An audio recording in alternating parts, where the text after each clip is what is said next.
Mario 64's castle is filled with water. One would imagine that the water is coming from the waterfall next to the left side of the castle, as it's dripping down there and probably filling the moat, etc. Like the water from the moat, I presume, is coming from the waterfall, even though not directly. The moat can be drained. I guess the moat's water is partly what floods the inner halls of the castle. The castle is basically surrounded by water, so this water can easily seep into it through the cracks in the walls, or any faulty plumbing, or something like that. It's unclear what the reason is physically. However, there is a lot of water around the castle and in it. Mario is a plumber, so it's as if his role is precisely to solve these sorts of problems. His job.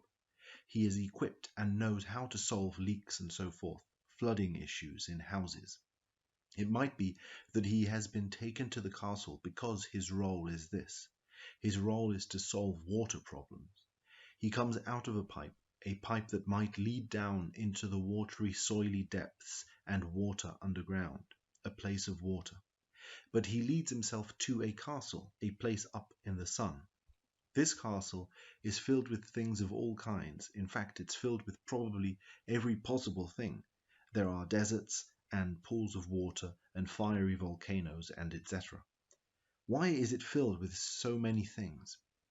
It's because there are paintings. These paintings house these things. Jumping into the paintings leads us to these things. This huge variety.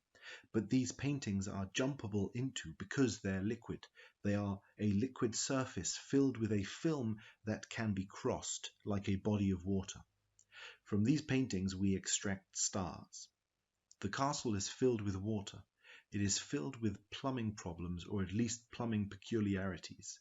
Things that make us think why these peculiarities exist in the first place. Why does the castle need to be filled with water at all? Why does it need an underground area that's flooded? What does this flooded area do? What does it do for us? Whatever it is, it can be drained. Mario does drain it, using several switches. The whole place is drained. Well, the moat at least. The moat is drained, and this leads us to a special place that we couldn't get to. The water before wasn't allowing us to access this place.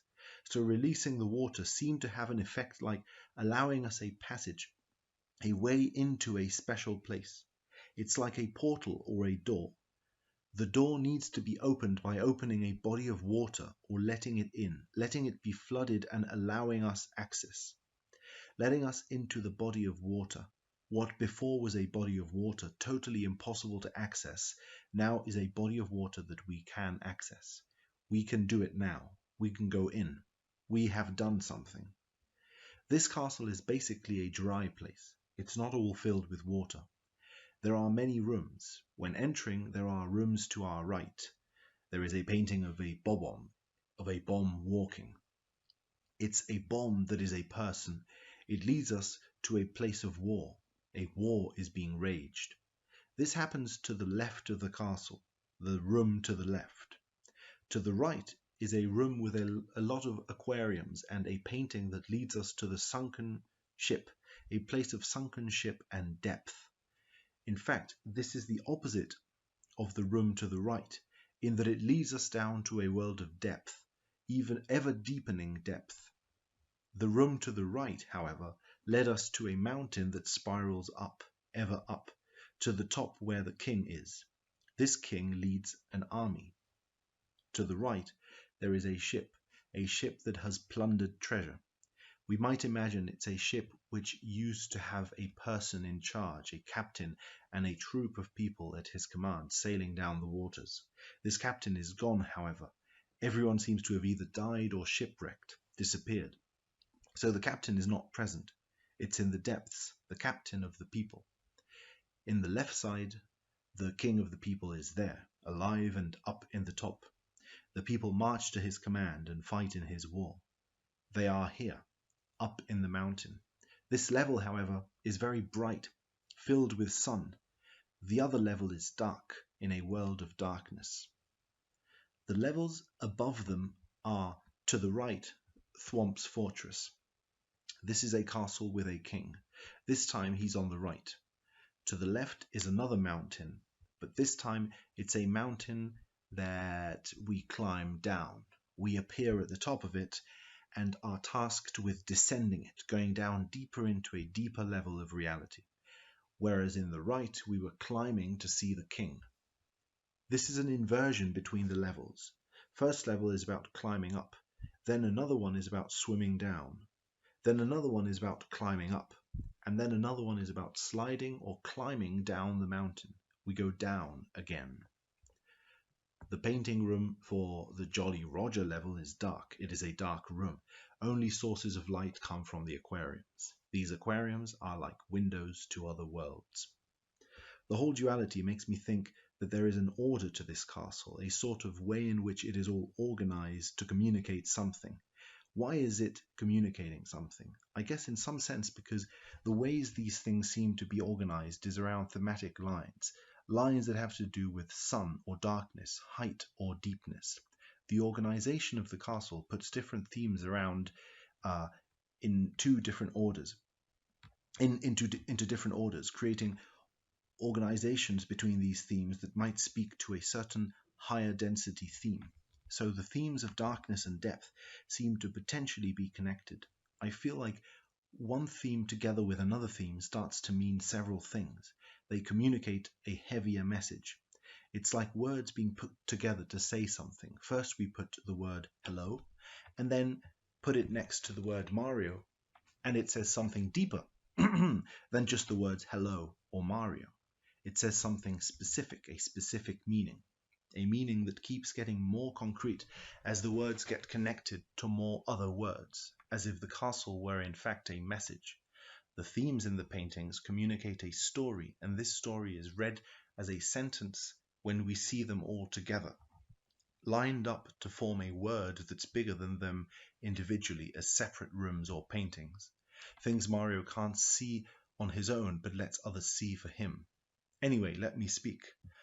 I'm Mario now. I'm speaking through you, Alan. Let me speak through you. Hello, fellow viewers. I am Mario. I am channeling this video for a viewership of thousands. I am greeting you with my hands, lol. I am Mario, and I will speak about this castle. Mario can just relax and speak about it. Here are these rooms, and they say something. This is similar to the letter I got from Princess Peach in the beginning, you know? Like, she sent me a message in a bottle, lol. I received it and read it. This message spoke to me. It was made of words. These words were written by Princess Peach, and she wrote them just as she built this castle out of her own soul. She was the castle. In fact, she is fused into it, sort of fused into the walls of the castle. She is a breathy being, breathing life into the worlds. I think I am going away now. Bye.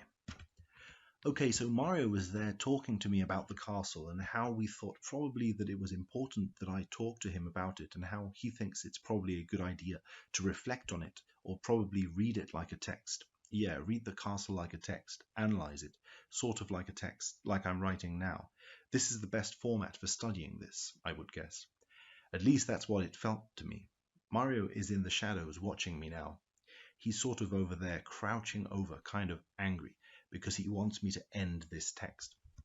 I will say a few more things, however, things of depth. Water. Water is in these castles. In the castle there is a lot of water, and it comes from the depths or from the heights.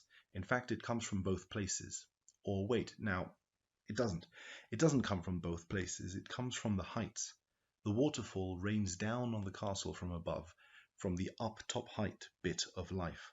It rains and falls down to the depths, where it creates a pool, a still body of water that is deep. The second important thing I want to say is that the letter Princess Peach sent was a message sent to Mario. It was intended for him. However, Mario did not see her. She was not there. She was there just in spirit, just her letter.